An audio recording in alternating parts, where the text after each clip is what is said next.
Bem-vindos, bem-vindas a mais uma conversa de paz e esperança. E nesta noite, para continuar o nosso diálogo sobre educação do campo, a professora Mônica Molina.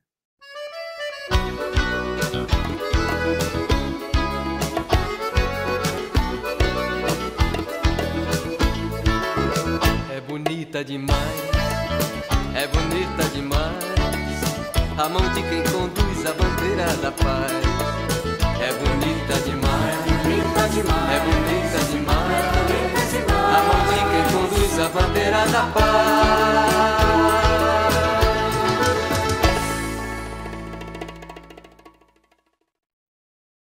Boa noite, professora Mônica Molina. Boa noite, é uma alegria estar de volta aqui com essa possibilidade de diálogo, de troca tão frutífera, tão prazerosa contigo, meu querido. Muito obrigado. Professora, há pouco aconteceu aqui no âmbito nacional o Congresso Nacional de Educação, popularmente conhecido como CONAI. Fala para nós o que é o CONAI e qual a importância desse congresso para a educação brasileira. Certo, falo sim. Então, é muito, muito importante, né? É um marco histórico. Essa foi uma conferência nacional de educação que a gente chama, inclusive, foi uma conferência extraordinária, porque ela já deveria ter ocorrido em função do golpe, de várias coisas que aconteceram, né? A gente não pôde fazer, né, no período que era para ter acontecido. E a Conferência Nacional de Educação, ela é um espaço, ela é um momento fundamental de diálogo com toda a sociedade brasileira, com todos os educadores que atuam nos diferentes níveis de escolarização. Então, a gente discute, como a gente fez, né, como a gente discutiu nessa CONAI, na Conferência Nacional de Educação, a gente discutiu todos os níveis de escolaridade, então, da educação infantil à educação superior, à pós-graduação, as diferentes modalidades dentro da educação básica, educação do campo, educação indígena, educação de jovens e adultos, educação especial, enfim, todas as modalidades também, e pensamos todos os princípios e concepções educativas. Então, a CONAI é um momento muito precioso da educação brasileira, porque é onde nós reafirmamos, onde nós fazemos consensos, onde nós construímos juntos o que queremos para a educação. E a educação ela é fundamental na construção de um projeto de nação, né? Pensarmos que concepção de educação, para que ser humano, para que projeto de sociedade, né? É fundamental. E a CONAI, ela nesse momento, ela era ainda mais significativa, porque nós não podemos esquecer que nós ficamos 7 anos, né, os 2 anos do golpe da presidente Dilma, que o Temer estava no poder, e os 4 anos do inominável, do período da necropolítica, aonde o diálogo entre Estado e sociedade civil foi extinto, aonde não havia essa perspectiva do protagonismo da sociedade civil na elaboração das políticas públicas. Isso é fundamental. Esse diálogo entre Estado e sociedade civil é muito importante para construirmos essa sociedade diferente que queremos, que acreditamos, que sabemos ser possível, né? Mas para isso é fundamental o quê? A democracia, né? Estarmos vivendo num regime democrático, no Estado democrático de direito. Lembremos de um princípio fundamental da democracia. O que é democracia? É só na democracia que é possível que tenhamos espaço para o conflito. A democracia entende que o conflito é legítimo. Por quê? Porque ela trabalha com a ideia do direito a ter direitos. A democracia é o regime político que nos possibilita, onde temos direitos que estão positivados, que estão estabelecidos na lei, mas que não estão materializados, a democracia nos possibilita que nos organizemos e lutemos por ele. E a CONAI foi um momento lindíssimo de democracia, assim como são todas as conferências. As conferências são espaços, por si só, exatamente de realização da democracia, né? De discussão, de deliberação e construção coletiva. E na CONAI, então, nós buscamos reconstruir consensos na sociedade brasileira sobre as diferentes dimensões da educação. Então, de pensarmos os diferentes níveis de escolaridades, pensarmos no pós-pandemia, pensarmos nos desafios que a pandemia nos mostrou, que nos legou, como superar tudo isso, né? Como enfrentar pós esse período tão terrível da história brasileira, esses 7 anos que tivemos, onde houve uma hegemonia de uma cultura do ódio, de uma cultura de desrespeito, do fascismo, né? Como enfrentarmos todo esse processo e reconstruirmos as bases para uma outra perspectiva de sociedade inclusiva, igualitária, respeitadora dos direitos, das diferenças, da valorização dos direitos humanos, enfim. A CONAI foi um espaço de pensar toda essa repactuação do que é a função social da educação na sociedade, que é a garantir a humanização, que é a garantir a transformação, né? Muito bom. E, quer dizer, é um encontro, se não for, é um dos mais importantes encontros para discutir educação no nosso país. Exatamente. Maravilha. E como eu gostaria de saber como a modalidade da educação do campo entra na CONAI. Qual foi a participação dos sujeitos da educação do campo nesse processo do Congresso Nacional de Educação e o que desse congresso resultou de contribuição para essa discussão ou para esse trabalho dos agentes formativos da educação do campo. Certo. Então, a educação do campo, ela buscou também ter um protagonismo na CONAI, né? Nós, como sujeitos coletivos que somos, também buscamos nos organizar para que pudéssemos ter os delegados, porque para chegar na Conferência Nacional, houve todo um processo de participação e mobilização. A Conferência Nacional da Educação, ela foi precedida das conferências municipais, das conferências regionais, das conferências estaduais, que foram tirando os delegados até que nós pudéssemos chegar na Conferência Nacional. E delegados por diferentes formas, então, os representantes das famílias, das comunidades, os representantes dos professores, os representantes dos movimentos sociais, os representantes das diferentes instituições educativas que temos, públicas e privadas, enfim, foi um conjunto grande, um processo grande de mobilização no âmbito nacional para que chegássemos à Conferência Nacional, né? Com essa representação. Nós tivemos 2.400 delegados na Conferência Nacional. E nós, da Educação do Campo, nos mobilizamos também, a partir do nosso sujeito coletivo, do FONEC, do Fórum Nacional de Educação do Campo, para que nós pudéssemos também ter delegados nos estados que pudessem trazer as diferentes questões, as diferentes problemáticas e desafios da educação do campo para a Conferência Nacional.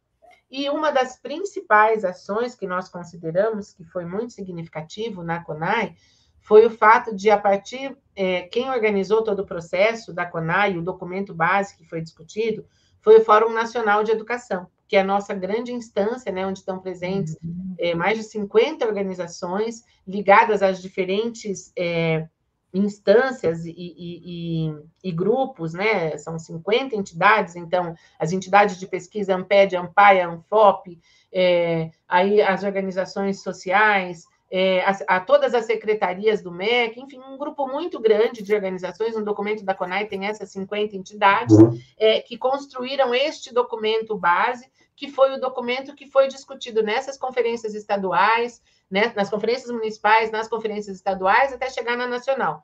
Esse documento base que foi elaborado foi alvo, foi objeto de reflexão com inserção de emendas que poderiam acrescer coisas, que poderiam retirar coisas, que poderiam propor, né? Enfim, houve todo um processo democrático de participação, de diálogo com a sociedade civil, para que chegássemos ao documento final, que foi debatido em várias plenárias de eixo. Então, no documento da CONAI, nós temos 7 grandes eixos, né, para pensar a educação brasileira: o Sistema Nacional de Educação, o primeiro eixo, a universalização da educação no segundo eixo, onde estão todos os níveis e modalidades, a questão da equidade, que é um eixo fundamental, onde se discute, então, a questão das políticas afirmativas, da necessidade da ação do Estado, né, para a garantia da qualidade social da educação. Um quarto eixo, que foi o debate sobre a gestão democrática, um quinto eixo sobre a questão da valorização dos profissionais da educação, pensando junto, né, a questão da valorização,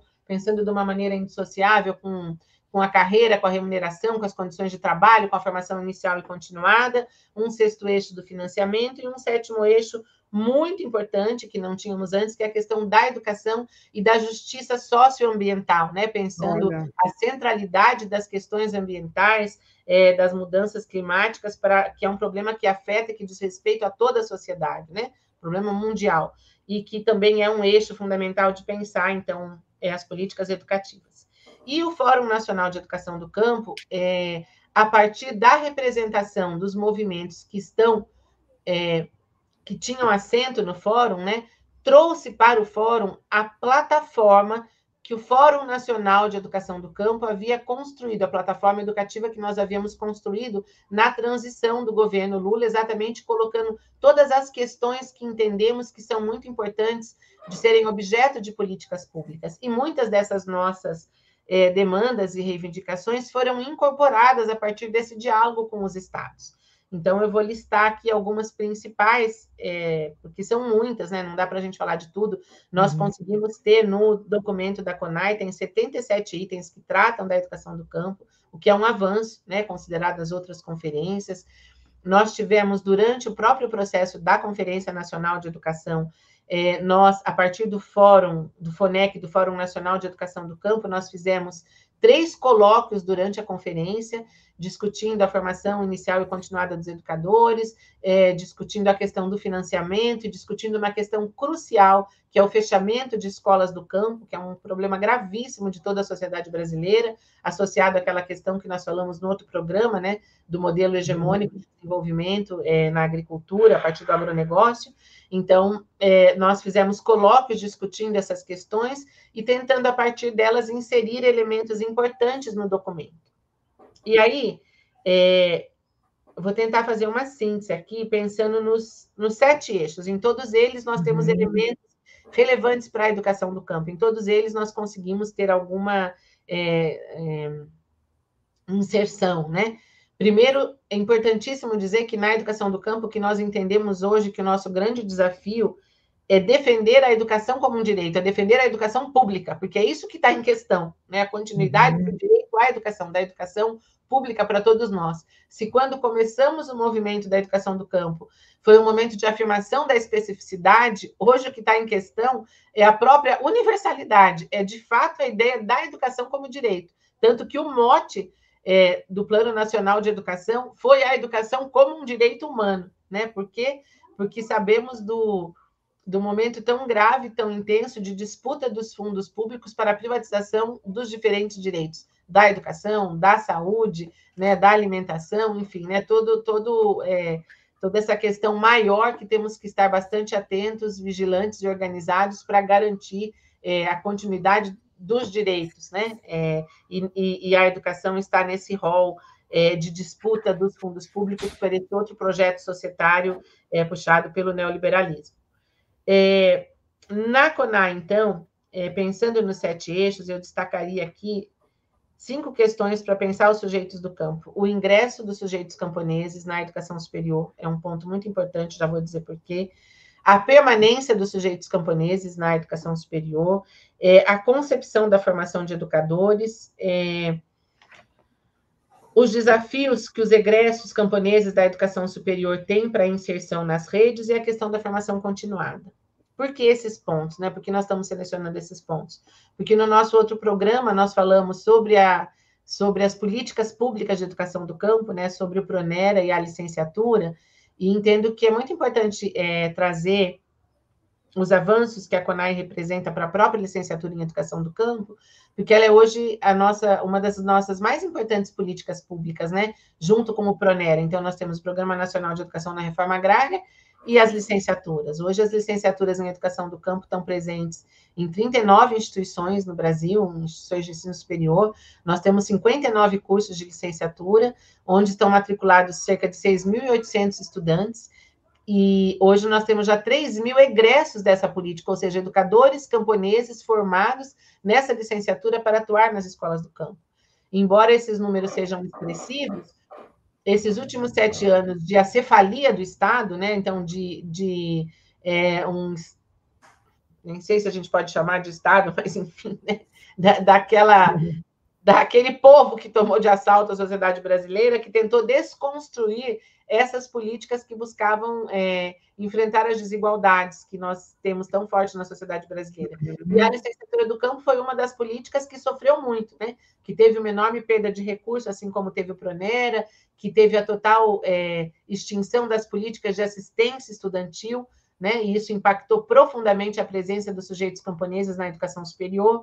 Então, tudo isso foi muito importante da gente conseguir refletir junto na CONAI e inserir instrumentos e mecanismos que possam estar presentes no Plano Nacional de Educação para garantir a presença, a continuidade da presença da formação dos sujeitos camponeses na educação superior. Então, a primeira delas, as políticas de ingresso, né? Veja, é um princípio do direito tratar desigualmente os desiguais, né? Se nós considerarmos as condições de escolarização dos sujeitos camponeses que estudam em escolas absolutamente precárias, com educadores sem formação, que durante muitos períodos ficam sem aula, né? Porque chove, porque inunda, porque não tem professor. Como é que eles vão concorrer em condição de igualdade no vestibular para acessar a educação superior, com pessoas que tiveram uma formação em escolas maravilhosas, com altíssima formação dos docentes, com acesso à cultura, a línguas e tudo mais, né? É necessário que nós tenhamos políticas afirmativas, que nós busquemos ações do Estado para garantir que os sujeitos camponeses, os indígenas, os quilombolas, né? Todos esses sujeitos que foram historicamente privados do direito à educação escolar de qualidade, possam acessar a educação superior. Porque a educação superior ela é fundamental para transformar a vida dessas comunidades, porque o conhecimento científico que se acessa na educação superior pode trazer enormes contribuições para esses territórios. E por isso que nós precisamos garantir que esses sujeitos estejam na educação superior. E aí, esse eixo 2 da CONAI, da universalização da educação, o eixo 3, né, na verdade, da questão da equidade, das políticas afirmativas, manteve vários elementos nessa perspectiva, que é uma questão muito importante, né? Garantir que, de fato, nós possamos continuar tendo as cotas, nós possamos continuar tendo políticas que permitam o acesso à educação superior desses sujeitos que, historicamente, foram privados do direito à educação. Uhum. A outra questão é a questão da permanência na educação superior, né? Então, é questão de pensar que é necessário, que é imprescindível, na verdade, que nós tenhamos fortes políticas de assistência estudantil, ou seja, não basta só garantir o ingresso. Se você garantir o ingresso desses sujeitos na educação superior, mas não garantir as condições de permanência, nós vamos ter o que nós enfrentamos nesses 7 anos, uma enorme evasão. Porque para ficar na educação superior, esses sujeitos têm que ter recursos, eles têm que ter recursos para se alimentar, né, para ficar no campus, para comprar os materiais necessários ao processo de escolarização na educação superior, né? Ou seja, é necessário que tenha o apoio do Estado, que tenha bolsa, que tenha moradia, que tenha bolsa alimentação, que tenha bolsa permanência, para que eles possam continuar estudando, continuar garantindo o seu processo de conclusão da educação superior.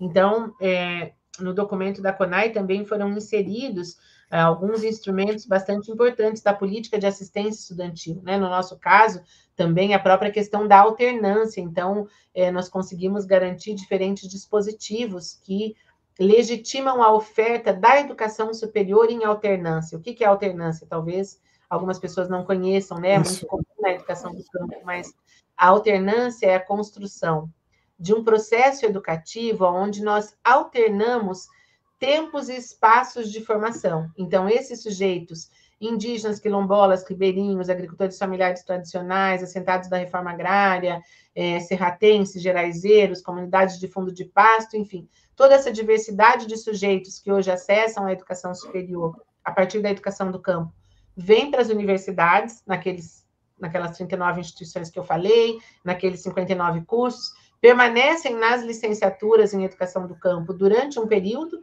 que varia de 1 mês, 2 meses, 2 meses e meio, 40 dias, 60 dias, em cada instituição é de um jeito, que é o período que a gente chama de tempo universidade, e depois esses sujeitos regressam aos seus territórios rurais de origem, que é o que a gente chama de tempo comunidade. Então, a gente alterna esses tempos e espaços educativos. E neste período do tempo comunidade, eles desenvolvem uma série de ações formativas nas escolas do campo desses territórios, nas escolas indígenas, ribeirinhas, enfim, nas diferentes unidades escolares desse território, mas também desenvolvem muitas atividades junto às suas comunidades. E as universidades também devem ir ao campo fazer atividades de tempo comunidade, fazer seminários de integração, fazer atividades formativas com as escolas, fazer diálogos com a própria comunidade de origem desses educandos, enfim.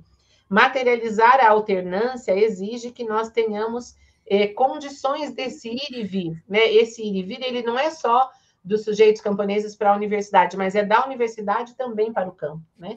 Uhum. E esse processo ele é muito importante, porque ele desencadeia profundas mudanças no processo de produção de conhecimento que acontece na universidade.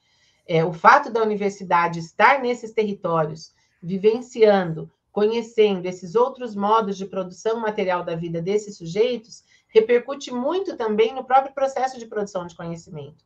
E por isso que a alternância é uma ferramenta fundamental de transformação da própria universidade, né? E por isso é muito rico que no documento da CONAI tenham ficado diferentes elementos da alternância, né? Além disso, então, né, a gente falava também da própria concepção da formação de educação presente na CONAI, então, todo o documento da CONAI foi construído em amplo diálogo com uma das principais entidades que discutem a formação dos profissionais da educação no Brasil, que é a ANFOP, que é a Associação Nacional da Formação dos Profissionais da Educação, esteve presente em toda a elaboração deste documento, que é o documento base da CONAI, que passou por todas essas instâncias que eu falei, que se transformou no documento final, e nesse documento final está contida a concepção de formação de educadores muito próxima, assim, com total coincidência com a compreensão de educação que a educação do campo tem, né? Lembra que no programa nós falávamos que a educação do campo se constitui daqueles 3 elementos, campo, política pública e educação? E não é qualquer concepção de educação, né? Uma concepção de educação emancipatória. O que é essa concepção? Veja, quando falamos da formação de educadores, nós falamos de alguns princípios imprescindíveis que estão nesse documento da CONAI. Então, a CONAI propugna que formemos educadores que sejam capazes, né, de ter uma sólida formação teórica interdisciplinar, que sejam capazes, no seu processo formativo, de compreender como é que eles promovem todo o tempo a indissociável relação entre teoria e prática, ou seja, que sejam sujeitos de praxis, que sejam capazes de desencadear práticas de trabalho coletivo entre os próprios educadores, entre os educandos, os educadores e a comunidade, né? Então, um processo formativo que entende que é necessário formar educadores que sejam capazes de promover esses processos de auto-organização, que tenha a pesquisa como um princípio formativo. Lembra que nós falávamos no outro programa do inventário? O que é o inventário, se não a pesquisa como um processo formativo, né? Como é que a gente forma educadores capazes de permanentemente inquirir a sua realidade, né? E inquirir para quê? Para enxergar as contradições e para pensar como construir caminhos para a sua superação, caminhos coletivos de auto-organização, né? Para pensar como a gente supera e enfrenta as contradições da realidade, né? E também um princípio fundamental da formação docente, que é a própria gestão democrática, que é um dos eixos centrais da própria CONAI, né? Que é o eixo 4 da CONAI. Todos esses elementos se configuraram em princípios da concepção de formação de educadores que a CONAI quer fazer, né? Quer defender. E, por fim, o último ponto, né, que a gente ficou de trazer aqui, também o pós-formação, né? Então, o documento da CONAI também trata de um elemento muito rico, que é pensar que esse pós-formação tem que compreender que não basta a formação inicial dos educadores. Para que tenhamos uma educação de qualidade, uma educação brasileira de qualidade em todos os níveis, é fundamental termos permanentemente a formação inicial e continuada, né? E entender que a formação continuada é um direito dos educadores, portanto, um dever do Estado. O Estado tem que garantir que os educadores possam ter condições de continuar fazendo a sua formação, né? Não basta a graduação, né? A graduação é o mínimo, mas é necessário a especialização, o mestrado, o doutorado, é necessário que os educadores sigam se formando, tendo acesso ao conhecimento científico para qualificar as práticas educativas que desenvolvem. e especialmente que enfrentemos também a questão da educação à distância, né? Que hoje é uma questão gravíssima. Hoje, majoritariamente, os nossos educadores que vão atuar na educação básica estão fazendo cursos à distância, cursos super aligerados, precarizados, e isso compromete profundamente a qualidade da educação básica, né? E nós precisamos enfrentar isso, pensar que não são esses processos que vão garantir a qualidade dos profissionais que precisamos para ter uma educação básica de qualidade social e que garanta, né, a formação dos sujeitos da juventude brasileira que está nas nossas escolas, da infância e da juventude brasileira que está nas escolas. Eu quero até me dirigir para as pessoas que estão nos assistindo hoje nesse Conversas de Paz e Esperança. O que nós estamos tendo hoje é mais do que um diálogo sobre um determinado assunto. A gente está tendo uma verdadeira aula sobre a CONAI e sobre as consequências da CONAI. Eu até recomendo, você que é educador, educadora do campo, você que trabalha em escolas, que depois pegue esse vídeo e assista com outros professores e que utilize esse vídeo, essa entrevista de hoje, como uma ferramenta importante de planejamento e de pensar com os sujeitos do campo o trabalho de educação. Eu estou achando, professora Molina, essa entrevista de hoje sui generis, especialíssima. E eu agradeço muito você trazer essas contribuições. Agora, você trouxe alguma coisa para nós nessa entrevista agora no final, que me incitou a curiosidade. Eu acho que as pessoas que estão nos assistindo e que vai trabalhar esse vídeo depois vão precisar dessa informação. Como fazer essa formação continuada? E nós temos essas ferramentas. Nós temos as licenciaturas de educação do campo, nós temos os cursos de pós-graduação que estão aí à nossa disposição. Então, para você concluir essa noite, eu gostaria que você trouxesse as informações de como a gente acessar isso. Eu prometo que aqui embaixo, nas inscrições que dá as informações do programa de hoje, lá embaixo vai ter uma série de links e de informações. Eu vou colocar essas informações lá na hora de editar o vídeo e divulgar para que você possa acompanhar, você que está nos assistindo agora. Professora Mônica, conta para a gente como é que a gente faz para continuar a nossa formação nesse campo da educação, ou da educação do campo. Uma forma muito importante, né, da própria educação do campo da formação continuada tem sido uma parceria histórica que a universidade vem fazendo com a Secretaria de Educação do GDF, a partir do programa Escola da Terra, que é uma parceria que envolve o Ministério da Educação, a SECADI, né, e que a UNB já tem feito muitas edições. Agora nós estamos com mais uma oferta do programa Escola da Terra, que inclusive vale a pena ter um programa só sobre ele. É um programa que está sendo coordenado pela professora Eliane, pela professora Clarice, aqui na UNB, na continuidade, então, dessas outras edições que já teve do Escola da Terra. Até foi bom você ter falado, eu estou com os 2 livros que foram produzidos aqui pelo Escola da Terra, esse é dessa última edição, e esse é da anterior, né, dos 2 cursos que já tiveram no Escola da Terra. Esses livros são artigos produzidos pelos docentes da rede de educação do GDF, em parceria com os professores da universidade que atuaram no Escola da Terra, mas é uma possibilidade ímpar de formação continuada, né? E nós temos tentado, a partir dessa formação continuada, ampliar a relação da educação básica com a graduação e a pós-graduação, pensando como a universidade pode e deve contribuir com a qualificação dos educadores que atuam nas escolas do campo ao nosso redor, né? Então, depois a gente pode pôr aqui os links desses sites do Escola da Terra. Esses 2 livros, eles têm e-book, então a gente pode também depois socializar, né?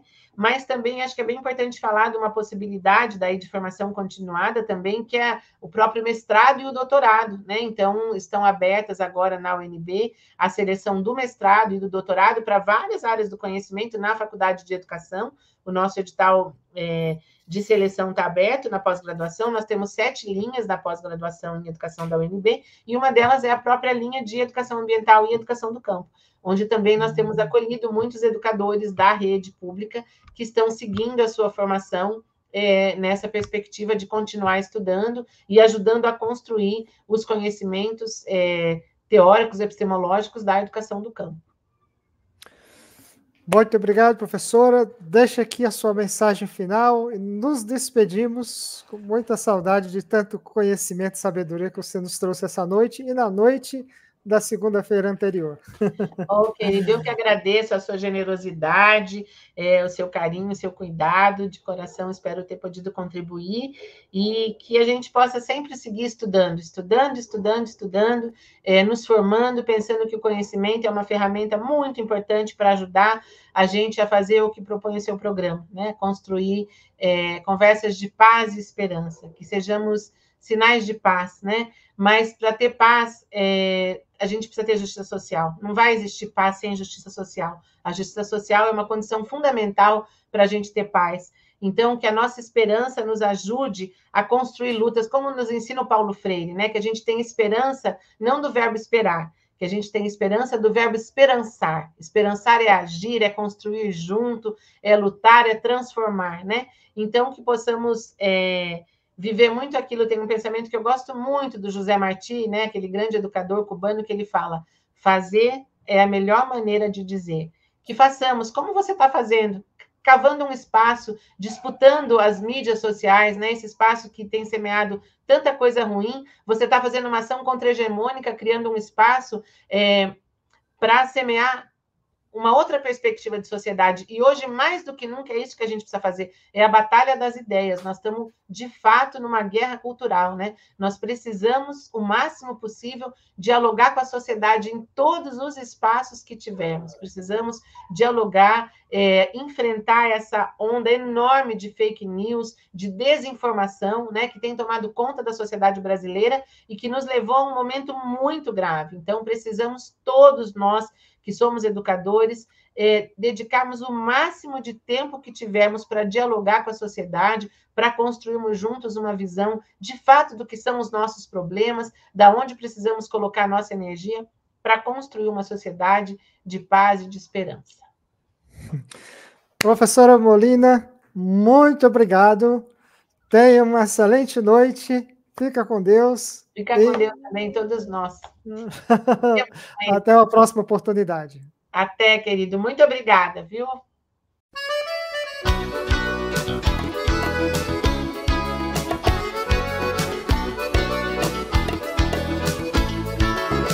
É bonita demais, é bonita demais, a mão de quem conduz a bandeira da paz.